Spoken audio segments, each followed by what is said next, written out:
Ayun na nga, nagsalita na ho itong si VP Sara kaugnay doon sa nangyaring trahedya sa isa sa mga basketball player ng Ateneo Blue Eagles. No? Nakakalungkot ho sa ibang mga issue, especially kay VP Sara, yung mga Ateneo na yan, ang iingay nila. Dalawa lang ho talaga ang issue na nakita natin na nananahimik tong Ateneo na to. Alam nyo ano?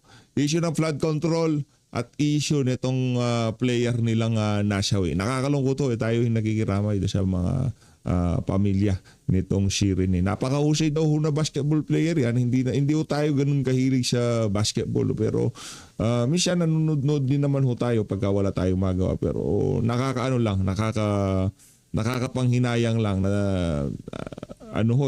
napaka-promising daw ho nung bata na yun. Magaling daw ho talaga siya pagdating sa larong basketball. No? Bagay, di ka naman makukuha dyan sa Ateneo kung di ka talaga mahusay. Ang problema ho dito, yung ginagawa ho nilang training. No? Kasi marami hong mga nakasabak na dyan sa training na pinagdaanan nila rin na pinapatotohanan na napakahirap po talaga ng mga pinapagawa sa kanila. At dito rin ho sa video na to, sisegue ho tayo sa interview nitong si Senator Mike Defensor dyan sa Saganang Mamamayan. Pero bago lahat ng yan, at sisegue din ho pala tayo dito kay Idol Erwin Tulfo. Palakpakan ho natin ang ating robust ambassador. Siyang like at siyang subscribe. Masaya na ho tayo dyan, at sa mga gusto sumali sa ating community, yung join button nandiyan lang ho sa baba. Ayun na nga, mainit na usapin ho ngayon sa mundo ng social media yung pagkakasawi ng isang player ng Ateneo, basketball player ng Ateneo. Ang problema ho dito, napakarami hong question, especially doon sa pamilya ng yumao. Kasi hindi man sila inabisuhan ng maayos kung ano nga ba nangyari, hindi nagpapaliwanag ang pamunan ng paaralan. Napakarami hong katanungan at dito sa pagkakasawi na to, at nakikita natin na ang simpatsya na sambay ng Pilipino nandito sa mga yumao dahil nga dito sa ginawa nilang team building o ang tawag dito o training na to. Ito, direkta ho muna tayo kay Idol Erwin Tulfo. Siya sa atin ho muna natin kung gaano talaga katindi itong ating senador. Ibang klase naman yan. Aurahan nitong si ating ibang klase. Hindi ka naman magiging endorser ng Robas kung hindi ka tigas. Di ba? Palakpakan natin ito si Sir Erwin, pambihira talaga. Ito siyan ho kaya tong na to. Hindi ko alam ano bang plug to? Ano bang plug itong na to? Ano bang plug ito? Ibang klase, aurahan talagang Paldo itong si Senator Erwin Tulfo dito. Sold! Pambihira. Idol. Pero nakakalungkot lang para dito kay ating kung sakali man totoo yung mga aligasyon dyan sa sweetheart mo na yan, sorry na lang. Kasi kung sakali man, di ko sinasabi totoo, kung sakali man totoo yung mga aligasyon ng 18 Marine sa kanya, good luck na lang sa inyo. Hindi ka pa ba, Senator Erwin, di ka pa ba pinagsampal nitong girlfriend mo na? Girlfriend ba ito, asawa? Pumihira. Magaling kang pumili, walang hiya ka. Talagang matindi ka, Brad. Ano sabi niya dito? Ito. Meron nung siyang hanas dito Kesyo, ito, basahin ko lang sa iyo. I love my wife and my children. Pambira. Sa lagay na yan, mahal mo pa sila So I cannot do that. And then I am prayful person. Nawala po akong babae. Madasalin pala Sino kasabay mo magdasal? Meron ka bang iniimbita magdasal? Pambihira. Sa lagay na yan, mahal na mahal mo pa yung anak mo Pambihira. Kasi mga kababayan, hindi ka magkakaroon na 10 anak sa 4 na magkakaibang babae kung yung unang naging asawa mo talagang mahal mo. Yun ang sinisigurado ko sa inyo. Kailanman, kung mahal mo yung asawa mo at yung mga anak mo dun sa unang asawa mo, hindi ka na magkakaroon ng 4 at hindi na daragdag sa 10 yung anak mo. Maliban na lang kung aanakan mo na 10 yung una. Yun ho ang alam ko dito. Ngayon, kung nagkaroon ka ng una, halimbawa, nagkaroon ka ng 2 anak dun sa unang mong asawa, 3 kasi 3, 6, 9. Average siguro 3. 3 anak sa unang mong asawa. Tapos nagkaroon ka ng pangalawang asawa mo o pangalawang babae mo, nagkaroon ka pa ng 3 anak. Nakakatawa, yung unang asawa mo daw, huwag mo sasabihin mahal mo yun. Pagdi ano yun, nadapa ka lang. Kaya maya na, ang bihira talaga, binobola mo na naman kami. Kaya pagka sinasabing, binabanatan ako kasi parang pumpostura sa pagiging vice president. Sira ulo. Ano naman ba to? Yan. Dito lang tayo kay Boy. I-focus ko lang dito para makita ho ng sambayan ng Pilipino kung gaano kaganda yung mga malupit talaga to. Matulis. Matulis to ate Senator Erwin Tulfo. Tsaka siya, mahilig talaga siya sa mga pretty face. Eto, dito tayo kay Vice President Sara Duterte. Unang-una nakakalungkot na ganun yung nangyari sa isang estudyante at sa isang promising na athlete natin sa bansa. At pakiramdam ko, kulang na kulang yung response ng Ateneo sa nangyari. Hindi lang kay Rene, doon din sa isang foreigner na player din ng Ateneo na namatay. Dapat kasi sa mga ganyan na mga panahon ay nauuna yung pag-reach out nila sa pamilya at pagpapaintindi sa pamilya kung ano yung Hindi, VP, inaatupag nila yung Sara impeachment. Yung Ateneo, inaatupag nila Sara impeachment. Di ba? Meron na nangyaring trahedya. Ang post pa rin nila, Sara impeachment. Di ba? Sara impeachment pa rin. Tahimik sila sa lahat ng issues. Sara impeachment lang. Ganyan ang Ateneo. Yung nangyari at ano yung mga kailangan nilang gawin, the family and the school. So, pakiramdam ko ay malaki ang pagkukulang ng paaralan sa pagbigay suporta sa pamilya.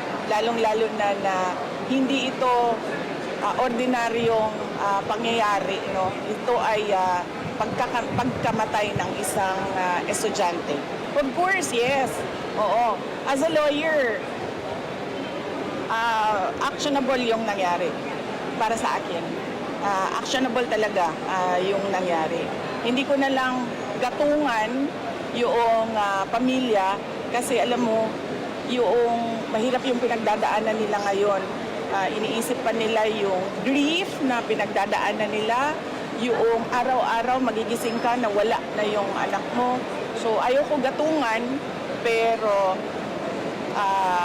dapat sila pagkatapos ng lahat ng kanilang kailangan gawin para sa burol at pagpapalibing ng kanilang anak ay umupo sila at mag-isip kung ano yung dapat na gawin nila para magbigyan ng hustisya yung kanilang anak. Gawin nila, ibig ko sabihin, gawin nila legally at magkonsulta ng abogado.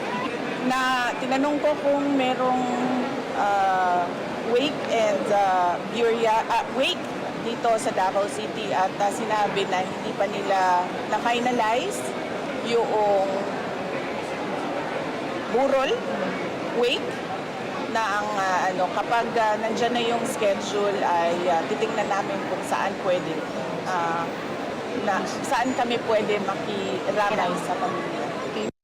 Unang-una. At ang matindi ho dito, segue ko lang ulit dito kay nag-picture-picture ho itong ate na to sa mga senador. At itong malupit dito. Yan grabe si ate. Yan, mag-ingat ka dyan ating. Yan ang sinasabi ko sa iyo.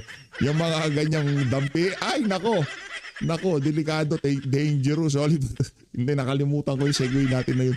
Pero ilalagay ko lang dyan si Senator Erwin kasi siya yung pinaka malupit at matulis nating senador. Ito ho yung anong klaseng training ang pinagdadaanan ng mga basketball player ng Ateneo. Grabe siya magpa-training. Grabe daw magpa-training. Grabe talaga. Patay. Iba sa naging experience. Ulit natin Ako kasi 1 year. Yung sinabi niya, grabe talaga magpa-training. Ito. Grabe siya magpa-training. Oo. Grabe talaga. Patayan. Iba sa naging experience nyo. Ako kasi 1 year ko lang siya nakasama. So coming from high school, sabi ko, okay, kumpiyansa ako kasi medyo ako one of the main guys ng high school. Tapos dumating siya, first year rin yun sa atin yung grabe, hirap talaga. Like, mga Kailangan mo i-show yung sarili mo sa practice pa lang. Tapos meron kami pumunta kami ng Baler. Yun. Grabe. Para siyang bootcamp talaga, walang basketball. As in sa beachfront lang kami. Tipin mo, first first night ko dun. First night natin, mayroong siren at 4 a.m. Yung sa megaphone. di ba? Yung megaphone may siren. As in, kailangan nyo talaga gumising. Gumising. Punta kayo sa beach, tapos parang pupush-upin kayo. Para talaga pang sundalo. Tapos may mga parang challenges kami dati nun. Kailangan mo mag-relay papunta sa tubig. Sa baril, lakas ng alon nun, di ba? Surf. So parang kailangan nyo mag-relay, tag. Tapos may mga May jog rin may mga kami. jogging kami doon. Wala namang galunod. Muntik na. May muntik na. Si Muntik na. G-Boy. Si G-Boy. G-Boy Babylonia. Delikado yun. Grabe, no? Ginawa nyo, ah.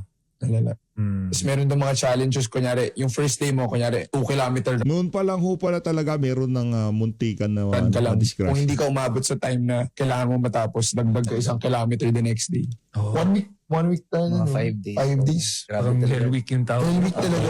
Para siyang survivor. Grabe siya magpa-training. Oo. Ayun ho, yan ang patotoo ng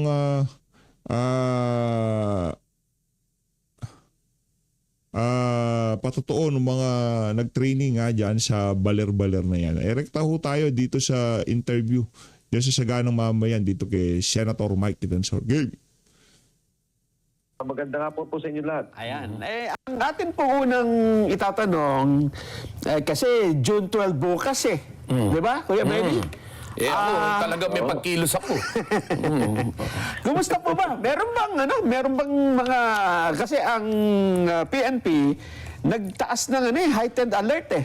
At nagpakalat ng 89,000 na mga polis sa iba't ibang panig ng Pilipinas. At sa Senado naman ay ang dami rin pulis na inilagay. Ano ba ang gagawin ng grupo ninyo bukas, Mike? Yes, Mas Nelson, kay Yusek Benny. Alam nyo, nagtataka din ako dun sa heightened alert kasi ang bungakala ko, ito pong hearing ng Blue Ribbon Committee dapat ngayong araw na pinapangunahan ni Senator Marcoleta, ay yun ang gusto nilang bantayan. At tayo nilang makapunta ulit, makabalik yung 18 Marines. Yes. Maging nga po yung website ng Senado para ikaw ay mag-register para pumunta dyan sa Senado, parang nasira din. Okay. Kaya hindi ko po alam kung ano tong heightened alert. Alam ko po may mga ilang pagkilos na gagawin ang iba't ibang grupo, pero particular kung bakit heightened ang alert na yan, hindi ko alam. Dahil araw naman ng kalayaan eh. Talaga naman nagse-celebrate ang mga tao at nagkakaroon po ng mga pagkilos. Talaga pong humalaga tong araw ng kalayaan dahil sa sitwasyon po natin ngayon, parang, hindi na po parang, martial law na talaga. Grabe, ang panggigipit, lalo tigit yung mga nagsasalita sa korupsyon na nangyari po sa ating bansa. Pero sa grupo ninyo, as far as you are concerned, meron kayong pagkilos? Ang alam ko po, Nelson, may ginagawang pagkilos ang isang grupo. Ayoko naman pangalanan, baka po magalit pa po sila. Pero alam ko, yung normal na pagkilos lang po. Yung mga retiradong mga opisyal po natin, siyempre, araw ng kalayaan. At sila po yung mga parte ng kasundaluhan dati. At siyempre hanggang sa ngayon, nagmamahal sa ating bansa. Alam ko, may mga ganyang mga pagkilos. Pero yung normal lang, wala namang kailangan na heightened alert na para bang may gulo o may yung heightened alert na para may sisirain o guguluhin. Tama. Na baka iniisip ng Philippine National Police. Dito po sa 18 former soldiers, na ang tawag naman ng iba ay mga kargador. Ano po bang update sa kanila? Kasi ang mga lumilitaw na balita, bukod sa kanila, ay meron pang ibang lulutang. Pero parang siguro magdadalawang isip o 3 isip, 4 na isip ang mga susunod pang gustong tumestigo kung ang trato sa mga tumetestigo ay kagaya ho ng nangyayari dito sa 18 former soldiers, Kong Mike. Totoo po yan, Ka Nelson, totoo po. Pero maganda naman po ang naging epekto kasi lalo parang nagalit itong 14. Kaya nga po sila mismo ang nagboluntaryo na nagsabi na magsasalita kami at magbibigay kaalaman din kami kung ano dito ang mga nangyari doon sa pag-deliver. Nakakaawa na itong mga bayani natin, mga sundalo, naging kargador ng tawag sa kanila itong ilang mga kasamahan natin sa Senado. Pero yan pong pagpigil sa kanila hindi naman mangyayari dahil katulad nga po dapat ngayon, magsasalita po, papatuloy ang ginagawang hearing ng ating Senador Dante Marcoleta kasama na ang ilang mga senador na mayorya, si Senate President Alan Peter Cayetano. At willing silang dagdagan pa at willing bigyan substansya yung mga kwento na ibinigay na ikinuwento na po nila sa atin kung paano yung delivery ng pera. Ngayon ito pong 14, hindi naman po ito natatakot dahil siguro dala na rin po ng galit na bakit parang ginigipit yung kanilang mga kasama at pinapasinungalingan pa yung mga sinasabi nila na wala naman itong motibasyon. Ang katunayan nga, Nelson and Yusek Benny, itong mga taong to nagsilbi bilang sundalo, tapos nagtrabaho, ngayon nakita nila may pagkakamali na connecta nila ito sa flood control na korupsyon. At ngayon nakita nila na kailangan nila magsalita, wala namang motibasyon, katunayan, lalo pa hong delikado sa kanila sarili at sa kanilang pamilya, pero pinili pa nila magsalita upang mabigyan ng kaalaman at mabigyan ng impormasyon yung ating mga kababayan kung ano talaga itong korupsyon na nangyari at ano yung nangyaring sistematikong nakawan sa kaba ng ating bayan. Kailan ba? Ibig sabihin, meron bukod dun sa 18 former soldiers, meron pang 14. Kailan sila lalantad? Dapat nga po, Nelson, ngayon din ang paglabas ng mga yan eh. Pupunta po yung 18, ang alam ko, dapat kasama na yung 14 ito. At hindi lang yan, Nelson, Yusek Benny, may 7 pa.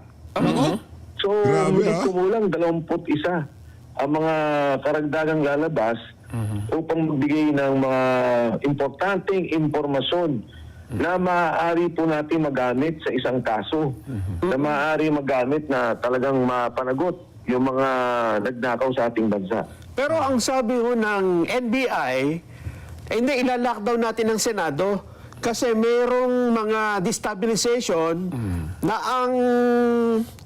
ang itinuturo ay itong 18 former soldiers at mga kasama nila, Sir Mike.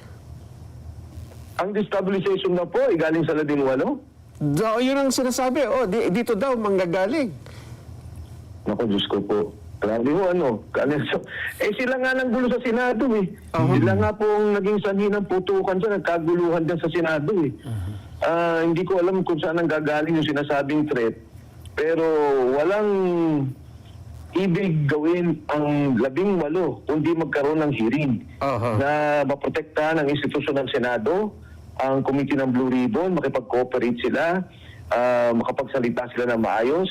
Kaya wala po sa interest ng 18 na pasabugin o kung ano man ang gawing pinsala doon sa gusali ng Senado. Kasi diyan nga po nila gusto magpunta at gusto magsalita.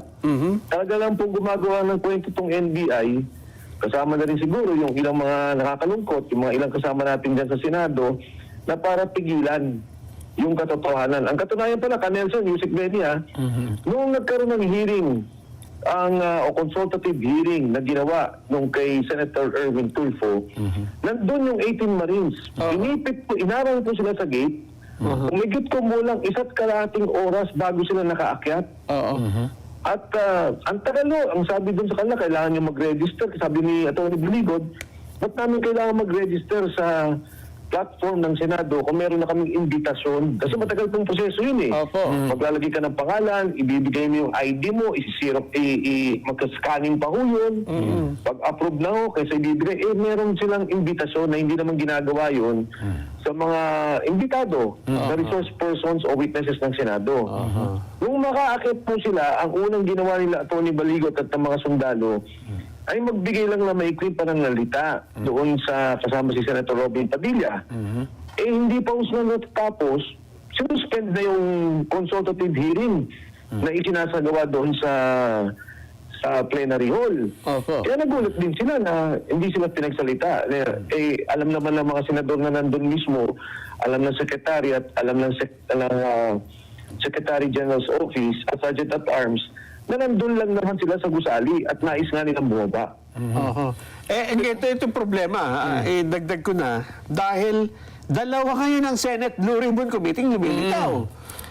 Paano yun? Ang sinasabi naman po, Kong Mike, na yung Blue Ribbon Committee na pinangungunahan naman ni Senator Tulfo ay magsasagawa pa rin daw ng sarili niyang investigasyon. May natanggap na po ba kayong bagong imbitasyon para po doon sa isasagawa po nilang hearing?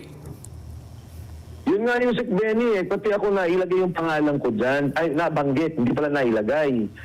Nang kami makatanggap ng sulat, ang unang ginawa ni Atty. Baligod ay sumulat kay Senate President Alan Peter Cayetano na tinanong niya, ano bang gagawin namin? May panawagan ganito. At gumawa naman ng sulat ang Senate President Alan Cayetano na hindi yan ang kinikilalang komite, yung rules and yung constitutional rights mo, protektado yan under the committee, and that kung attend kayo, wala namang problema, pero binanggit niya na ito yung sitwasyon.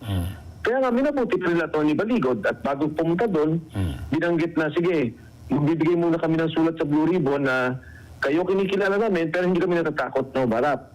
Ako, binabanggit yung pangalan ko pero wala naman akong imbitasyon. Nako! At gusto ko rin sumulat kay Senate President Cayetano, sabi ko, wala naman, ang pangit namang tingnan na sasabihin ko na ito po, attend ba ako? Wala naman po imbitasyon. Pero nagugulat ako, madalas nabanggit yung aking pangalan at nabanggit pa nga ni Atty. Matibag, nung NBI director na nandun sa Senado, yung aking pangalan. Ang katunayan nun, nasa labas ako. Kasama ko yung mga release sa labas na sumusuporta doon sa ating 18 Marines. Kaya, attend daw ang mga kasama natin, wala akong problema umattend. Pero ang kinikilala po namin Senate President ay si Alan Peter Cayetano at kinikilala namin Blue Ribbon Committee ay ang pinangungunahan ni Senator Pia Cayetano at ni Senator Rodante Marcoleta. Yeah. Ang sabi lang ng mga sundalo, hindi kami takot tumarap kahit anong hearing, kahit anong pagdinig, at kung anong tanong nila, sasagutin namin. Hindi ba kayo kasi kahapon, nag-decide ang Supreme Court dun sa petisyon ng isang teacher Ang sabi, wala namang legal standing ito para umakyat sa Supreme Court at questionin kung sino o itanong kung at hilingin na ideklara na ang black ni Gatchalian, ni Senator Gatchalian, ang may lehitimong literato. Kayo, dahil sa siguro may yung mga ex-soldier siguro baka silang may legal standing dahil sila yung nalilito. Oh, sila yung naiipit. Naiipit. Ano sa palagay po ninyo, Kong Mike? Opo, kaya nga po ang ginawa namin nung una pa lang para hindi ho naman kami maipit sa ganyang mga usapin, minabuti na ho namin sumulat na rin kay Senate President Alan Peter Cayetano kasi ang nandidinig naman po namin mismong galing kay Senator Win Gatchalian na ang Senate President pa rin ay si Alan Cayetano. Tama. Kaya po kami, ang ginawa namin, sumulat kami sa kanya na ano po ba to? Anong gagawin namin? At maganda naman po, nag-reply naman kaagad ng kanilang opisina ang mismong Senate President para linawin. Kaya sa amin po, malinaw naman din yung Senate President si Alan Peter at patay doon sa kanyang pagiging presidente, ang sinasabi naman niya, ang committee tama ay yung committee ni Senator Pia Cayetano at ang subcommittee ni Senator Dante Marcoleta. Kaya pagdating po sa bagay na yan, hindi naman po kami nalilito. Palagay ko, kailangan talagang tingnan yung magkaroon ng petition sa Senado. Para lang din malinaw. Pero kasi ang masama po dyan, parang pagpabor sa kanila, tama. Kunyari, nung sabi na 12, quorum. Nung nandun po si Senator Soto naman, sabi niya, 12, walang quorum. Parang hindi ko consistent, napakahirap po talaga. Parang nagiging double standard. Opo. Pero, paano po yan kung sakaling magpadala sa inyo ng imbitasyon? Etong Gatchalian Black, no? Etong kay Erwin Tulfo. Willing po ba na mag-attend yung mga testigo po natin para once and for all matapos na po itong mga nakabitin na tanong sa ating pong mga mamamayan? Yun. Opo, Yusuf Benny, wala namang problemang umattend. Pero again, magbibigay galang kami kay Senate President Cayetano at sa Blue Ribbon Committee ni Senator Pia at Senator Dante. Pero wala akong problema. Atin po, umattend din naman po kami dati, katulad ng nabanggit ko. Pero sila naman po ang nagpa-cancel, nag-suspend nung hearing, nung nangyari yun. Nandun po. Kung titingnan nyo yung recordings ng Senado at maging si Atty. Levy nagsabi, ang pagpasok nila 1 hour 30 minutes bago sila nakapasok, umakyat sila sa taas. Wala pang wala pang alas 12, alas 11 pa lamang. Pwede silang bumaba, pero ang ginawa sinuspend ang hearing. Dito po sa pagpapatuloy ng mga susunod pa mga pagdinig at paglantad ng iba pa mga testigo, meron pa bang dilitaw na ibang impormasyon? Meron pa bang ibang mga mabubulgar na mga nangyari noon na hindi pa natin nalalaman? Ikaw, Mike? Actually, Jen, yung pong 14, hindi ko pa ho ito nakakausap, hindi ko po kilala. Pero ang sabi nung kanilang makasama ay may mga karagdagang impormasyon po na sasabihin. Pangalawa po, Jen, hindi po tingin ko na himay ng gusto yung sinabi ng 18 Marines. Kasi dapat to maliiwanagan paano ba yung delivery ng pera. Kasi alam niyo po, Jen, parang yung Bali Verde ang bagsakan eh.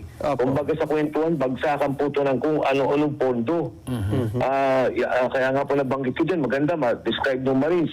Pati yung pagbibilang nila ng pera, hindi na isa-isang bilangan eh, kilohan na ho eh. Pagkatapos, magmula doon sa kanilang lugar, saan dinadala? Sa bahay ni Saldico o kung saan pa man. At nagdi-deliver na kung saan-saan. So ito po yung kailangan mailinaw. Tapos, hindi po nailinaw ng gusto yung sa ICC. Ilang beses po silang dumalaw dito. Saan ang mga meeting, sino mga sinusundo nila, saan sila nagpunta. Ito yung dapat mga maidetalye kasi hindi lang dapat sa kalaman ng ating taong bayan. Pero ito po yung isang legal na proseso under oath na maaaring magamit para sa para po sa kaso kung sakasakali po na magpa-file o magre-rekomenda ang Senate Blue Ribbon Committee ng mga pag-file ng kaso. Ang problema po ay mukhang magiging busy din itong mga former soldier sa pagsagot naman sa mga cyber libel na ipinail ng napakadaming mga nabanggit nila, kung Mike. Baka mahati ang atensyon nila o hindi na sila magkaroon ng pagkakataon na tumistigo sa kasong ito dahil meron silang mga sariling kasong haharapin. Totoo po yan. Dahil mula po doon sa hearing yun, parang may dumagdag ata hong 2 o 3. Pero handa naman po yung mga sundalo natin. Alam din nila ho yun na nakakatuwa po yung kanilang paninindigan tungkol dito. Yun nga ho, siguro maganda ma-erase din yan sa komite dahil kaawa-awa naman din itong mga sundalo na under a parliamentary process. Siyempre, yung mga senador, covered po ng immunity eh. Pero itong mga taong to, kaawa-awa naman po. So, maganda kong may tanong din kung paano nila harapin ang mga sitwasyong ganito. Pangalawa, kung sakali may patawag sa kanila, katulad yan, nagpunta sila ombudsman at may committee hearing, paano naman nila ayusin yung mga schedule na ganito dahil baka humaipit sila. Dahil ang kaso po nila ngayon, Nelson, maabot siguro ng tig-8 o tig-10, hindi ko na ho alam eh. Ang dami ho. Ako, 5-6 ang kaso ko po eh. Sigurado ako mas madaming kaso nila. Kawawa naman itong mga nais lang tumistigo at isiwalat. At alam mo, sa atin, ang sinasabi nga natin dito, kung talagang nadadawit ang pangalan, ano ba namang lumabas at ipagtanggol na lang yung pangalan at once and for all, pabulaan na nila kung mali yung sinasabi. Tama po ba? Tama, Yusek Benny. Alam ko naman na bilang isang journalist ka, ikaw ay allergic sa mga libel na ganyan eh. Lalo tigit, itong mga sundalo. Kasi kung tayo po, Nelson, Yusek Benny, sanay tayo dahil nagsasalita tayo, may mga salita tayo papanawagan, pero itong mga sundalo, hindi naman po ito dapat na, kumbaga, inosente, walang motibasyon. Nagsabi lang sila nung anong nakita nila. Ang katunayan, Yusek Benny, Nelson, wala pa namang sinasabing nakaw to eh. Diba? Ang sabi, nakita namin kayo, tumanggap kayong envelope, tumanggap kayong bag, tumanggap kayong maleta. Totoo. Sabi nga ni Senator Soto, nadinig ko nga siya, sabi niya, private ako nun eh. Ano ba naman tumanggap ako? So, ang punto ko dito, opo, bakit binubugbog itong mga sundalo na kaawa-awat? Alam ko naman, lalo yan si Yusek Benny, presidente yan ng ng National Press Club, talagang allergic sa kaso laban sa mga journalist at lalo tigit sa mga ganitong klaseng tao na inosente naman at walang motibasyon na manira ng iba. Maraming salamat po, Kong Mike, sa pagbibigay nyo ng oras sa amin ngayong hapon. Opo, Canelson, Yusek Benny, of course kay Jen, maraming salamat po sa pagkakataon and syempre mabuhay ang Net25, mabuhay po kayong lahat. Thank you, Ayun. Tuloy natin. Mike. Batiin po muna natin ng happy birthday si Ira Marie. Siya po. Ayun na nga mga kababayan, dito na tatapusin ang ating reaction video. Maraming salamat sa pag-support sa page of Big. Mag-ingat po kayo lahat. Paldo si Idol. Malino natin ng Pilipinas. Malaya, ayun na nga, malaya. Pambihirang yan. Malaya pala. Sila lang pala malaya. Ang mga politiko lang ang merong Independence Day. Malaya silang magnakaw sa kaban ng sambayanan na kung saan hindi man lamang magagalit na sambayan ng Pilipino. Yun pala sineselebrate natin ngayon. Sorry, hindi ko alam. Akala ko, celebration. Yun pala ang kalayaan na sineselebrate natin ngayon. Malino natin Pilipinas.